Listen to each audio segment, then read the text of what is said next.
Welcome to Central Valley Writers Workshop. Our great valley is home to many writers, all of whom are looking for tools, tips, and techniques to enhance their writing skills. We hope that you will gain all of these and more as we interview authors and experts on our show. I'm your host, Claudia Newcorn, author of the award-winning fantasy fiction series, The Chrysalis Chronicles of Fairy, editor of Stanislaus Magazine, and Modesto Bee community columnist. Today we're going to explore one author's viewpoint on what challenges are involved in writing an autobiography as part of dealing with what can only be described as a horrific and shocking childhood.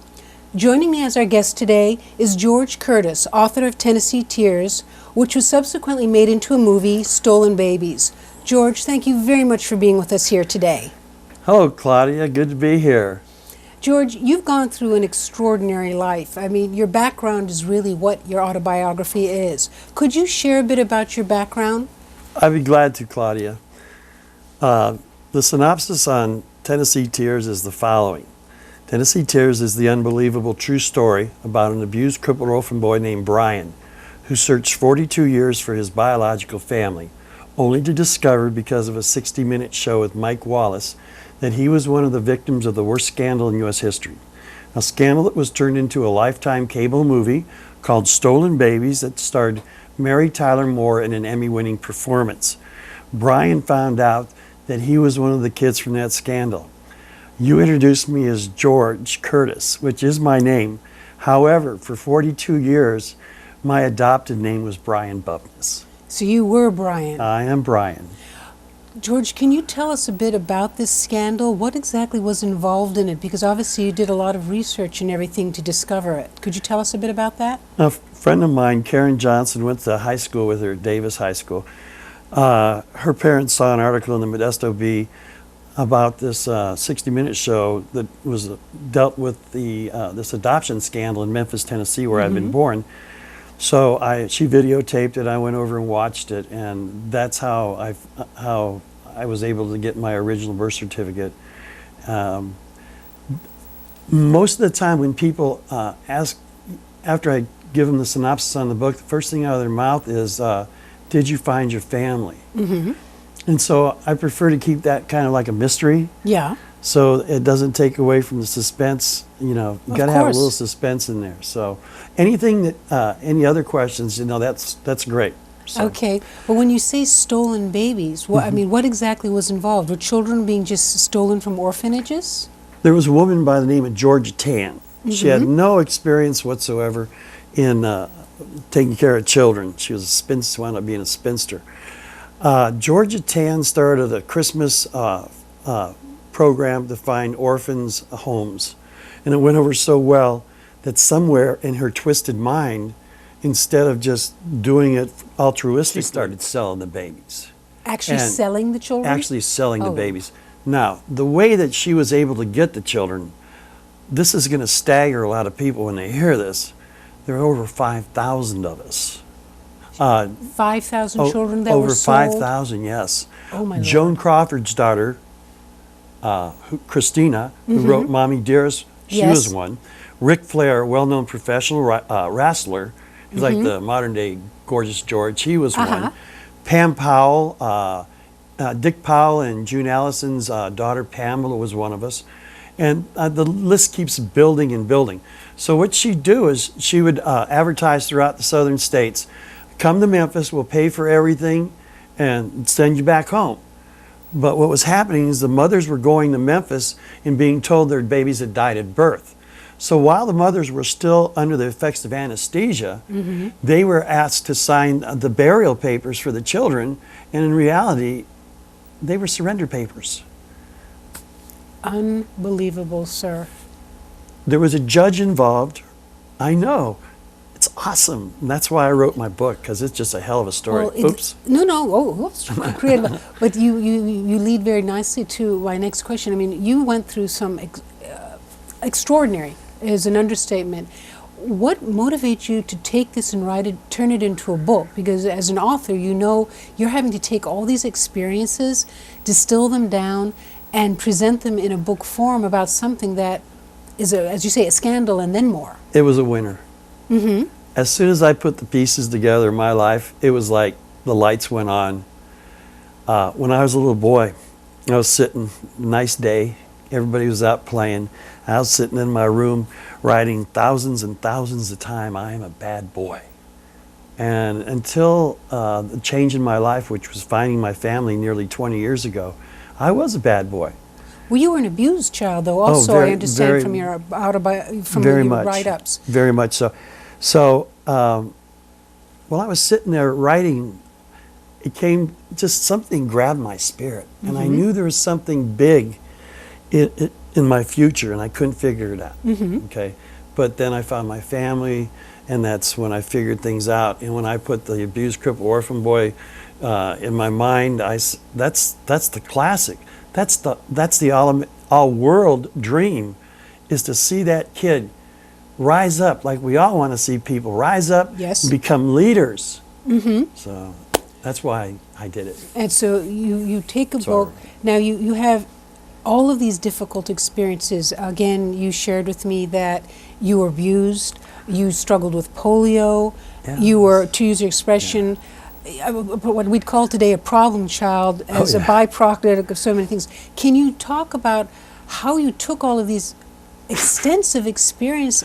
How did you cull through them to say, this is what I feel needs to be in the autobiography to motivate, to inspire, to educate people? How did you do that? The first thing I did is I got myself a handheld tape recorder, because I figured what I needed to do if I was going to write this story is I wanted to get out of me, I wanted to put in the book all the different thoughts I had about everything and anything and everything. And so when I wasn't able to write into my journal, I would dictate into the recorder. At the end of the day, I'd put it in my journal. Finally, I exhausted. I got up to 900 entries. Wow. And from that list is how I then wrote I did it backwards. I wrote all this stuff out, and then I made out my outline, which is totally reverse what you're supposed to do. But it works. It worked out nicely, and so that's just a little tip for anybody who wants to, write a book and get these thoughts, because you'll be driving, you can't do anything, but you can record it. So. Let's see. What now? To continue as you said, you have 900 entries that you mentioned you did on the dictaphone. Yes. You're writing. How do you how do you cull that down into a book? BB gun. How do you mean? BB gun was one of the entries. When I was a little boy, my older brother John, who in the book I refer to as the golden child, it was like night and day. He had everything. My sister and I had nothing. He used to have a BB gun, and he shot me in the butt. Literally? Yeah, right in the old butt. Backside. Yeah, it hurt. And so I ran and told our mother, and she says, "You're doing that? Stop it." Okay, so we go back outside. Next thing you know, I feel another one zing me in the butt. And I ran to my mother crying like a little whatever, and she said, "I told you not to do that." And he says, I didn't shoot at him. It accidentally ricocheted off the asphalt, from the asphalt to my hands. So it was like, yeah, sure, right. So that's how that. But that represented that one word, BB gun, and from BB gun came, a page or whatever in the book.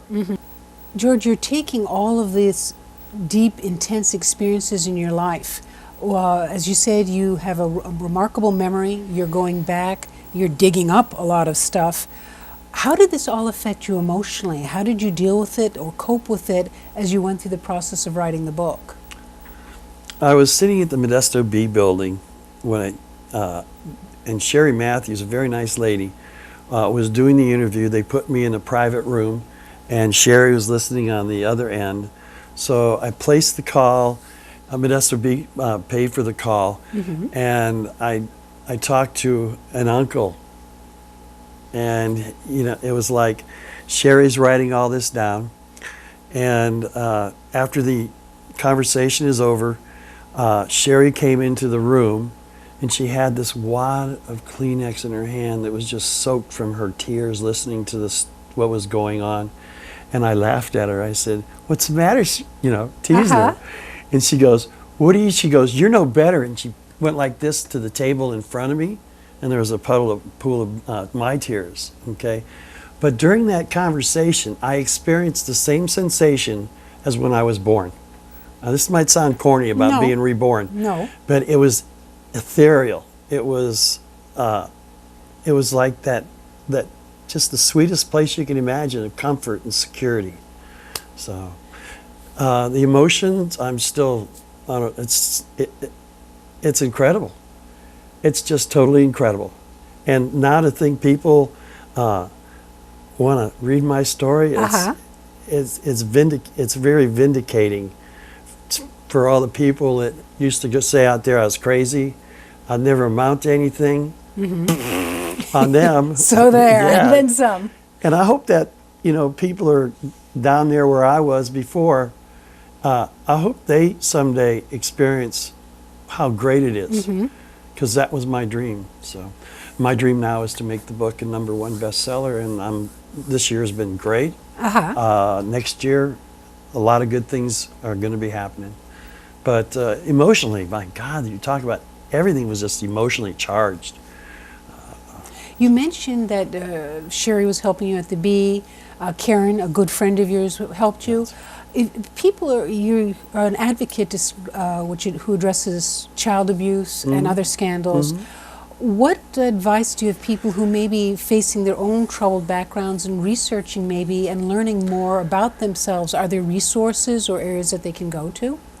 Well, the Secretary of State in every state is helpful. If you're an adoptee, you can always write to the Secretary of State Human Services requesting what's called non-identifying information. Okay, they'll tell you about your health, twins, diseases, number of siblings, grandparents, ethnic background, just on and on. That's one source. Another organization that's really good on the internet is the Right to Know movement, that everybody has the right to know. I always had a chip on my shoulder because I always felt, why was I being discriminated against just because I was adopted? That means I'm not as good as somebody else who has all that information, and that's one of the things I'm fighting for. You have the, Something you're a started. person, irregardless of whether you're adopted Yeah, or biological, you have a right to that information. And the problem is when Georgia Tann did her thing after the scandal was exposed nationally in 1950, in knee-jerk response, they passed a whole bunch of laws, and it's those laws today that have created the adoption situation where a lot of people can't do it here in America. They have to go overseas to get their children. The bureaucratic red tape needs to be cut through, and this whole adoption system needs to be computerized with a central headquarters, so that anytime a child's born, as soon as they're born in that delivery room, they're put into the national registry. And we talk. There's been so many scandals, it's ridiculous. They had the orphan train scandal out in New York City around 1900. So many kids were running the streets. So they decided to scrub them up, put them on a train, give them clean clothes, some food, and of course the train would go west. Every time they'd stop at a town, the kids would be paraded out on the platform. Then all a person had to do was say, I want that one or that one or that one. Okay? Wow. Then you had the butter box baby scandal that came, babies were being shipped down in butter boxes from Canada in the United States. You got it's just everywhere in the world. It just doesn't stop, does it? No, because babies are sadly seen as a commodity, as greed and whatever. Highly desirable. And we'll be back after these messages.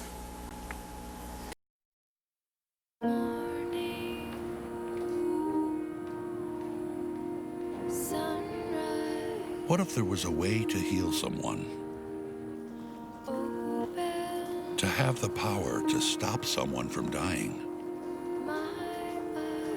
There is a way. And it's you. Thousands of patients are searching for a marrow donor. Join the Be the Match Marrow Registry and be the one to save a life. And we're back today with George Curtis, author of Tennessee Tears, his personal autobiography. Now, obviously, as you're working on your book, you have people perhaps reading the material, giving you feedback. And now you're working on a second book. What would you tell authors or people who want to write their autobiographies are elements that you feel are the most important characteristics that need to be in an autobiography? Suspense. Number one, suspense. Because, of course, I had that in mind. I don't know how a regular author would do it. I was handed this story on basically a silver platter. As far as writing it, I didn't have to do a lot of research because the part about me was up here. The only thing I had to research was the actual scandal. Linda Austin Tollett got her dissertation. Was called Stolen Babies. And so I needed to get a copy of that. I found out there's a place in Ann Arbor, Michigan called UMI, and they have on file there every dissertation that's ever been written in America. Okay, and I told them what my project was. So instead of having to pay the $35, which was the normal fee, they sent it to me for free. Wow. I can't tell you how much sympathy I've gotten out of this story. You know, people telling me that they love me, that I'm a miracle, all these superlatives. And, you know, I thought, it's not important, you know, whether I believe what they're saying is true or not. What's important is they believe it. Exactly. So, moving right along. But now you said suspense. Yeah. Obviously, research is another important factor. What else? You need to have an editor. If you have a friend who's... Ira White edited the book, my book. I wrote it longhand, and then I gave it to Ira, and he cleaned it up really well. So you need an editor. You need a computer person who knows how to do pagination. You need an somebody to design your cover. You have to find a cheap source of printing. You need to get an ISBN number. These are all things you and I know about, but ISBN means International Standard Book Number, and that's what's used to order books. And that years ago, I got a block of 10, and they were like, it was $250 through Bowker. Yes, Yeah, Bowker's Group, yep. And so you need all these different things. And this is interesting. I found out that the cheapest, and not in quality, but in price, printers in this country are east of the Mississippi River. Really? I have my books printed in a place called Fenton, Illinois. And even with the shipping cost included, it's still, I save a lot of money having them shipping back there out here to the West Coast. So that's something else to think about. Well, now I know you said that you originally published the book yourself. How did you get it out into distribution? Because do you principally do distribution by doing presentations, or are people ordered at the bookstores and everything else? I have my website. Okay. I've done a lot of book signings. I did one at the home of Eileen Gallo. Yes. She was a member of the Women's Progressive Club, and a lady by the name of Alice Pimentel was the program chair. And so they asked me to give a book presentation at their home out on Carpenter and Mays Boulevard. And we were having a nice friendly discussion, everybody, all the ladies. I was the only guy there. And so I looked pretty. I had a blue pinstripe suit and a nice shirt. And you were all duded up. I was duded. And so it came time for the book presentation, so everybody was sitting down, and I asked Mrs. Gallo, I said, where would you like me to sit? And she said, well, little Lord Fauntleroy, why don't you sit at the head of the table? I mean, it just blew me away that here's Eileen Gallo calling me little Lord Fauntleroy. Obviously, she felt she was okay getting away with that. And that's the type of personality I have. You can pretty much say anything about me, and it's not going to bother me because I know what I am.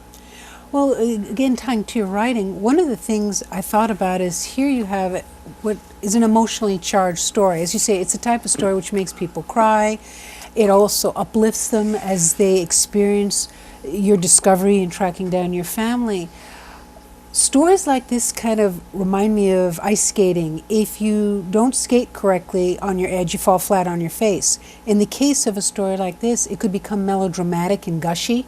How did you manage your writing to ensure that you maintained the suspense, but the emotion was properly balanced? That's, I didn't even consider that. I just figured the best way to write the book was start from the beginning. Mm-hmm. It seems like a lot of writers have a hard time. They get stuck just getting started. Yes. And my advice is write anything. You're going to change it later on down the road, but get started. Mm-hmm. Don't talk about it, do it. I mean, how many times in life have we heard people say, I should write a book about this, and I should write a book, and I should do this, I should do Constantly. this. I never once in my life dreamt of writing a book. It was for smart people like yourself. Flattery will get you everywhere. Whoa. I read your work. It's not melodramatic, George. It's emotional. But you know the expression purple prose? No. It's an expression they'll hit writers with where it's gushy and there's tons of description and it goes on and on and on and on. And the expression among writers is, oh boy, purple prose. You're not. Your prose is it has a sharp edge to it. It really pulls a person along. They want to discover. I mean, you talked about suspense. I would add to your list of requirements for autobiography a sense of discovery on the reader's part. They're going to learn more about you, about your life, and everything that's going on. That was something also that I think is very important to a good autobiography. I fell into, like I said, this thing was handed to me on a silver platter, and you asked me earlier what the reason for writing the book, and one of them also was the fact that I had name recognition. I had Mary Tyler Moore, Mike Wallace, just a ton of other. Tesh did a thing, the movie, everything. So there's awareness Yes. of the Tennessee Children's Home scandal. I've done book signings, and I have the synopsis on a poster on an easel, and because I got tired of repeating the same story over and over, I just say, this is what my book's about. And then they get to the bottom of it, and when they get to the bottom, I say, I'm Brian, and then 99% of the time, they're in shock. They go, wow. Your next book that you're currently working on is entitled I Am Brian. Can you tell us a bit about that upcoming book? It's basically just going to be a continuation from where the first one left off, with a lot of interesting stories. Gary Condit helped me, when he was in office, get a special tour of the White House. And it was really cool. I went to Washington because I needed to meet my father in Norfolk, Virginia. And Gary arranged a special tour with an aide. And so we went underneath the Capitol and rode the electronic train. There's an electric train underneath both chambers, and then they come up on whichever floor of the House or the Senate. It was October 1st of '93. Congress had recessed. Again, I looked really great in my pinstripe suit because I have pictures of that. But anyways, we came up on the floor of the House, and there was people up in the gallery, and I said to the young lady, I said, can I sit in the Speaker of the House's chair? She said, sure. So I sat in the Speaker of the House's chair. It was, at the time, it was Tom Foley from Washington. And he was a real tall man. He was like 6'6", so he had a big chair. And I'm sitting there, and I'm thinking, wow, this is tripping me out. You know, an abused, crippled orphan boy is now sitting in the Speaker of the House's chair. You know, it's just, I've had incredible emotional rides, and so many good ones.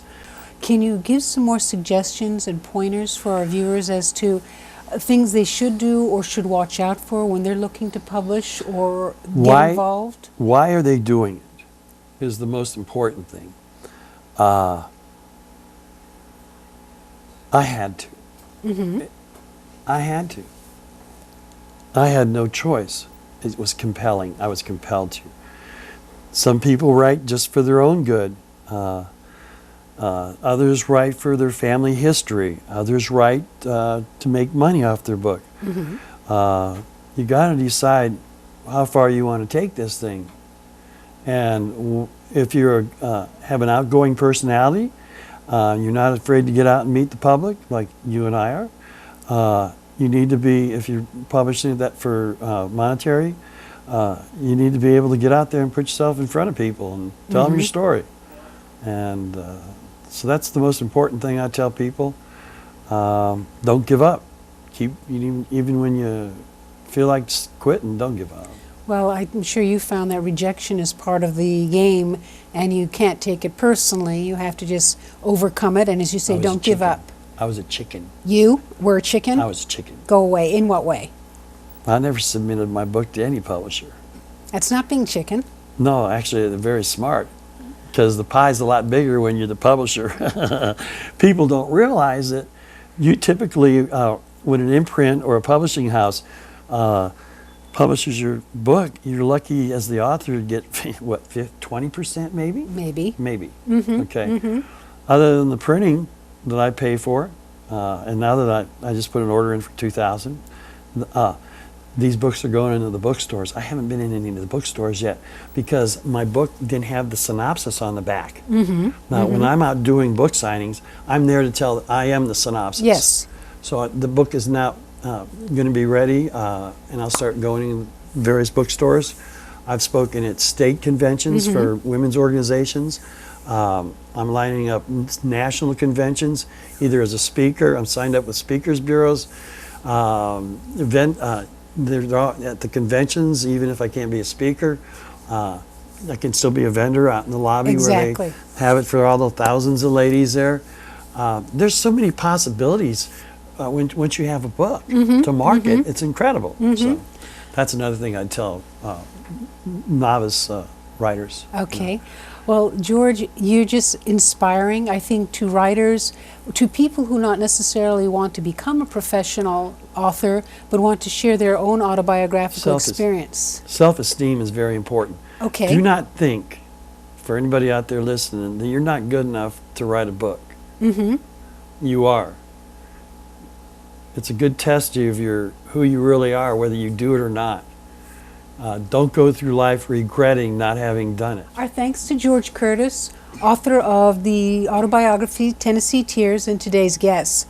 George, it's been our pleasure to learn and gain insights from your personal and extensive experiences and challenges involved in writing one's autobiography.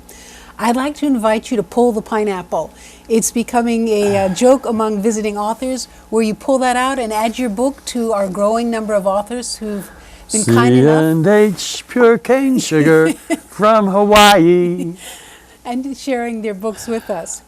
To learn more about George Curtis and his work, please visit KAZV TV's website. Thank you very much for joining us today, and we look forward to seeing you at our next Central Valley Writers Workshop.